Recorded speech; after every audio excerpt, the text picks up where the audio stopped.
Nothing phone 1 கிட்டத்தட்ட இந்த ஃபோனுடைய official spec என்ன அப்படின்றதே இப்போ ரிவீல் ஆயிடுச்சு. இல்லை ரிவீல் ஆயிடுச்சுன்னு சொல்கிறோம், லீக் ஆயிடுச்சு அப்படின்னு சொல்லலாம். ஸோ எல்லாமே தெரிஞ்சு போச்சுன்னு வச்சுக்கோங்களேன். இது எல்லாத்தையும் பார்த்ததுக்கப்புறம் உண்மையிலேயே இந்த ஃபோன் ஒரு ரெவல்யூஷனரி ஃபோன் தானா அப்படின்ற சந்தேகம் எனக்குள்ளேயே வர ஆரம்பிச்சிச்சு.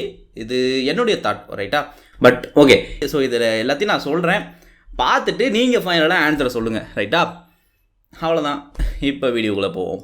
ரைட்டு, இந்த ஃபோனுடைய அஃபிஷியல் ஸ்பெக்கு என்னடா ஐஃபோனை வச்சுட்டு சீனை போடுறியா அப்படின்னு கேட்டிங்கன்னா, என் கையில் இருக்கிறது iPhone 5s. இதை வச்சு உண்மையிலேயே சீன் போட முடியாது, சீன் பேப்பர் தான் படிக்க முடியும். சீன் பேப்பரு நல்லா இருக்கே. சரி, ரைட், ஓகே. இதை தான் சொல்லியிருந்தாலும் உண்மையிலேயே இதோட பர்பஸ் அதுக்கு தான். வீடியோவில் பேசுகிறப்ப கண்டிப்பாக நிறைய விஷயத்தை நான் மறந்துருக்கேன், எழுதி வச்சாலுமே சில விஷயங்களை மறந்துருக்கேன்னு வச்சுக்கோங்களேன். ஸோ அதனால் இப்படி ஒரு ஃபோன் கையில் இருந்து அதில் மேட்டர் இருந்துச்சு அப்படின்னா இப்போ நம்ம அப்படியே பார்த்து அப்படியே எல்லா விஷயத்தையும் பேசிடலாம். அதனால தான் இது ஒரு விஷயம். அதை தாண்டி பார்த்தீங்கன்னா ஐஃபோன் ட்ரிக் அப்படின்ட்டு ஏகப்பட்ட நிறைய இப்போ வரைக்கும் கேட்டுட்டு தான் இருக்காங்க. இது iPhone 5s, இதை வச்சு எந்த அளவுக்கு புழிஞ்செடுக்க முடியுமோ பார்த்து போடுறேன் ஷார்ட்ஸாக, ரைட்டா? அவ்வளோதான், மேட்ருக்குள்ளே வருவோம். இந்த ஃபோனோட பில்ட் அப்படின்னு பார்த்தோம்னா, இந்த ஃபோனில் வந்து ஃப்ரண்ட்டும் பேக்கும் கொரில்லா கிளாஸ் இருக்க போது. ஆனால் என்ன வெர்ஷன் அப்படின்றது தெரியல. அது நம்ம அந்த iPhone 12 பார்த்தீங்கன்னா அந்த சிமெட்ரிக்கல் டிசைன், அது இந்த இருக்குது பார்த்தீங்களா, இதே மாதிரியான ஒரு டிசைன் தான் அந்த நத்திங்கிலே இருக்க போகுது. நம்ம ஆல்ரெடி பார்த்தது தான். பேக்கில் அந்த லைட் வச்சது அதை நம்ம பல தடவை பார்த்துட்டோம். ஃப்ரண்ட்டில் வந்து நமக்கு ஒரு பஞ்ச் ஹோல் வச்ச ஒரு டிஸ்பிளே இருக்க போகுது. இந்த டிஸ்பிளே வந்து பார்த்தீங்கன்னா 6.55 இன்ச் கொண்ட ஒரு 120 Hz OLED டிஸ்பிளே கொடுக்க போகிறாங்க. ரொம்பவே நல்ல விஷயம், ரைட்டா? அது மட்டும் இல்லாமல் இதில் அந்த பெசல்ஸுமே பார்த்தீங்கன்னா எல்லா சைடுமே ஈக்குவலாக இருக்கிற மாதிரி இருந்துச்சு. அதுவுமே நம்ம பார்த்துட்டோம். கிட்டத்தட்ட அதுவும் ஐஃபோன் மாதிரி தான் வச்சுக்கோங்களேன். தென் அடுத்தது இந்த ஃபோனுடைய ப்ராசஸர்.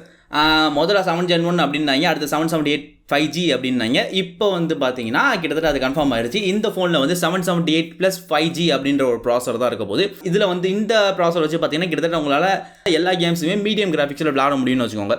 தென் அடுத்து இந்த ஃபோனில் வந்து கேமராஸ் அப்படின்னு பார்த்தோம்னா பின்னாடி 2 கேமரா இருக்குது அப்படின்றத நம்ம ஆல்ரெடி பார்த்துட்டோம். அந்த 2 கேமராவில் பார்த்தீங்கன்னா ஒன்று வந்து 50 MP ஒரு பிரைமரி சென்சார். இது வந்து பெரிய சென்சார் அப்படின்னு மென்ஷன் பண்ணியிருக்காங்க. பட் எந்த அளவுக்கு அப்படின்னு தெரியல. இதில் வந்து நமக்கு கண்டிப்பாக OS சப்போர்ட் இருக்க போகுது. அது மட்டும் இல்லாமல் இந்த பிரைமரி சென்சாரில் வந்து நம்மளால் 4K 60 FPS வீடியோ சப்போர்ட் பண்ண முடியும். இது வந்து ரொம்பவே ஒரு நல்ல விஷயம் அப்படின்னு எனக்கு தோணுது. தென் செகண்டரி கேமரா அப்படின்னு பார்த்தீங்கன்னா 16 MP Wideangle கேமரா. இந்த கேமரா வந்து 114 டிகிரி ஃபீல்ட் ஆஃப் வியூ வரைக்கும் இதனால் ஃபோட்டோ எடுக்க முடியும். என்னை பொறுத்த வரைக்கும் இது ஒரு எல்லா ஃபோனும் பண்ணுற மாதிரியான ஒரு செட்டப்புன்னு தான் வச்சுக்கோங்களேன். ஏன்னா 2 கேமரான்னு வர்றப்ப பிரைமரி கேமராவும் ஒரு டெலஃபோட்டோ கேமராவும் இருக்கிறது ஒரு சூப்பரான ஒரு காம்பினேஷன், ஒரு பெஸ்ட்டான காம்பினேஷன் அப்படின்னு நான் சொல்லுவேன். ஸோ இவங்க வித்தியாசன்றாங்க, இதையும் வித்தியாசமாக கொடுத்துருக்கலாம். ஸோ வைட் ஆங்கிள் அப்படின்றது குறை சொல்கிற மாதிரி இல்லை, பட் எல்லா ஃபோனும் பண்ணுற மாதிரியே பண்ணியிருக்காங்கன்னு வச்சுக்கோங்களேன்.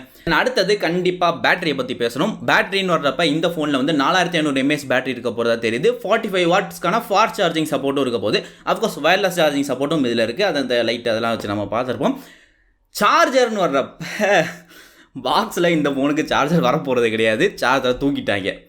ஏண்டா எல்லா ஃபோனும் இதை தான் பண்ணுறாங்க, நீ என்னமோ புதுசாக வந்த மாற்றத்தை கொண்டு வர போகிற ரெவல்யூஷனரி அப்படின்ற மாதிரி எவ்வளோ ஹைப்பு, கடைசியில் நீயும் அவங்க பண்ணுறதை தான் பண்ணியிருக்கேன். இதுக்கு எதுக்கு இவ்வளோ சீனு? எக்ஸாக்டாக இதே தாட் தான் எனக்கு மனசுக்குள்ளே வந்துச்சு.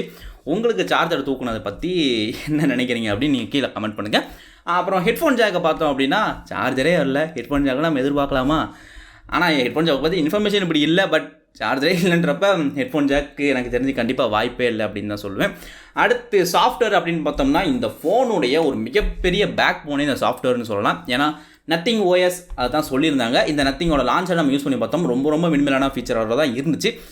இதில் வந்து இப்போ கம்ப்ளீட்டாக எந்த விதமான ப்ளோட்வேர்ஸும் இருக்காது அப்படின்னு சொல்லியிருக்காங்க. ஸோ ப்ளோட்வேர்ஸ் இல்லாத ஒரு க்ளீனான ஒரு ஸ்டாக் ஆண்ட்ராய்டு மாதிரியான ஒரு skin plus 120 Hz AMOLED display அப்படின்றனால நமக்கு யூஸ் பண்ணுறதுக்கு இந்த ஃபோன் ரொம்பவே சூப்பரான ஒரு எக்ஸ்பீரியன்ஸை கண்டிப்பாக கொடுக்க போகுது. இந்த ஃபோனுடைய ஒரு மிகப்பெரிய பேக் போனே இதுதான்.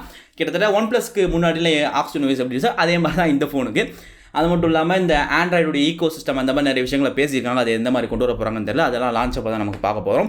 ஸோ இப்போ ஃபைனலாக இந்த ஃபோனோட ப்ரைஸை பற்றி பார்த்தோம் அப்படின்னா முந்தின வீடியோவில் நிறைய பேர் கமெண்ட் பண்ணது என்னென்னா, ப்ரோ இந்த ஃபோன் கண்டிப்பாக 30,000 தான் ப்ரோ இருக்கும் அப்படின்ட்டு. இன்னும் நிறைய பேர் பார்த்தீங்கன்னா 25,000 தான் ப்ரோ அப்படின்ற மாதிரி சொல்லியிருந்தீங்க. ஆனால் என்னையை கேட்டிங்க அப்படின்னா நான் இப்போயும் சொல்கிறது கண்டிப்பாக 35,000 40,000 தான் இந்த ஃபோன் வரப்போகுது. அதிகபட்சம் பார்த்தீங்கன்னா இது லான்ச் பண்ணோடனே லான்ச் ஆஃபர் அப்படின்ற பேரில் ஒரு 2,000 இல்லை 3,000 குறைச்சி கொடுக்கலாமே தவிர கண்டிப்பாக 30,000 இல்லை 25,000 வாய்ப்பு ரொம்ப கம்மி. ஸோ கிட்டத்தட்ட இப்போதைக்கு இந்த ஃபோன் இப்படி தான் வர்ற மாதிரி தெரியுது. இது எல்லாமே கேட்டதுக்கப்புறம் நீங்கள் உங்களுக்கு என்ன தோணுது அப்படின்றத கண்டிப்பாக நீங்கள் சொல்லியே ஆகணும். இது உண்மையிலே ஒரு ரெவல்யூஷனரி ஃபோனா இல்லை ஒரு நார்மலான குட்டையில் விழுந்த மட்டையா அப்படின்ட்டு என்னைய கேட்டீங்க அப்படின்னா, சார்ஜர் இல்லை அப்படின்னு சொன்னப்பயே அவ்வளோதான், எனக்கு நம்பிக்கையே போயிடுச்சு அப்படின்னு சொல்லலாம். இவங்களும் அவங்களே இவங்களும் அவ்வளோதான். அப்புறம் இதே மாதிரி நிறையவே புது புது அப்டேட்ஸ்லாம் வேணும் அப்படின்னா சேனலை ஃபாலோ பண்ணிக்கோங்க. டெய்லி உங்களுக்கு இந்த மாதிரி நிறையா வந்துகிட்டு இருக்கும். அப்புறம் லைக் பண்ணிக்கோங்க. வேறு அவ்வளோதான், அடுத்த வீடியோவில் பார்ப்போம். பாய்.